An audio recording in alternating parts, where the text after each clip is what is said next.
नमस्कार, morning news India में आपका स्वागत है और मैं हूं आपके साथ विनीत। नागौर सांसद और आरएलपी प्रमुख हनुमान बेनीवाल ने राजस्थान में आरएलपी के भविष्य को लेकर बड़ा खुलासा कर दिया है। जहां एक तरफ उपचुनाव में खिलसर में हार मिली है, राजस्थान की विधानसभा में आरएलपी का एक भी विधायक नहीं रहा, लेकिन बेनीवाल एक बार फिर नए सिरे से शुरुआत करने जा रहे हैं।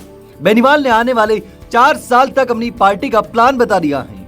अभी वह 4 साल तक भजनलाल सरकार की नींद उड़ाकर रखने वाले हैं। तो चलिए जानते हैं कि बेनीवाल का आगे का प्लान क्या है। बेनीवाल ने कहा कि जो लोग आज मेरे बारे में अनाप शनाप बातें कर रहे हैं, उन्होंने कभी अपने चिन्ह नहीं बनाए। वो ईडी और सीबीआई के डर से कभी भाजपा तो कभी कांग्रेस में जाकर खुद को बचा रहे हैं। उनका कोई अस्तित्व नहीं है। ये बात बेनीवाल ने ज्योति मिर्धा और रितपाल मिर्धा के लिए शायद बोली है, क्योंकि दोनों ही कांग्रेस छोड़कर भाजपा में शामिल हुए हैं। उन्होंने कहा कि ऐसे नेता कभी पानी की बोतल खाली कर रहे हैं तो कभी बोतल को गाड़ी के पीछे बांधकर घसीट रहे हैं। उनमें हिम्मत नहीं कि वह मेरी तरह संघर्ष करके आगे बढ़ सके, बस पार्टी बदलकर खुद को बचा रहे हैं। आगे के प्लान पर बेनीवाल ने कहा कि मेरा आगे का प्लान यही है कि मैं लड़कर ही आगे बढ़ूंगा। आज तक भी लड़कर ही आगे बढ़ा हूँ। जाट नेताओं पर आरोप लगाते हुए कहा कि मेरे समाज के सभी बड़े नेता मुझे मारने की कोशिश में रहे हैं। जितने लोग आज मेरे बारे में बकबक कर रहे हैं, वो सभी 2018 से पहले मेरे दरवाजे पर खड़े थे। मेरे समाज के 15 नेताओं को मैंने ही जीवन दान दिया है। 2023 में 10 नेताओं को जीवन दान दिया। मैं दिखावा नहीं करता, दूसरों की तरह दिखावा करने का मुझे शौक नहीं है। वो उनका ज़मीर बोलता है कि मैंने उनके लिए क्या किया है। इसके साथ ही बेनीवाल ने कहा कि मुझे सत्ता का शौक नहीं है।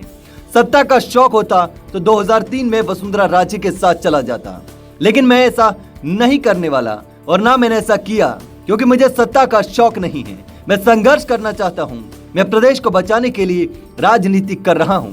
राजस्थान में पेपर लीक जैसे मुद्दों से प्रदेश की साख गिरी है, उस साख को मैं बचाना चाहता हूं, इसलिए लड़ाई लड़कर आगे बढ़ूंगा। इसके साथ ही बेनीवाल ने कहा कि राजस्थान के नौजवानों को उम्मीद है कि हनुमान बेनीवाल ही हमें न्याय दिलवाएगा। आखिरी उम्मीद ही हनुमान बेनीवाल है, तो आखिरी उम्मीद के रूप में मैं काम करूंगा। अब मुझे 4 साल इंतजार करने की जरूरत नहीं है। मैं चुनाव आने का इंतजार नहीं करूंगा। 3 से 4 माह में ही रिजल्ट आपको देखने को मिल जाएगा। इसके साथ ही उन्होंने राजस्थान के paper leak, mid day meal घोटाले, राजस्थान में भ्रष्टाचार, राजस्थान में बढ़ते क्राइम को लेकर कहा कि ऐसे मामलों में कई नेताओं का हाथ होता है। ऐसे मामलों को खुलवाने के लिए अगर राजधानी को घेरना भी पड़ा तो भी घेरेंगे। उन्होंने कहा कि हमने बजरी के मामले में राजधानी को घेरा है और रात को 1 बजे सचिवालय भी खुला है। उन्होंने कहा कि बोतल कभी खाली नहीं हुई। बोतल का जमाना अभी आने वाला है।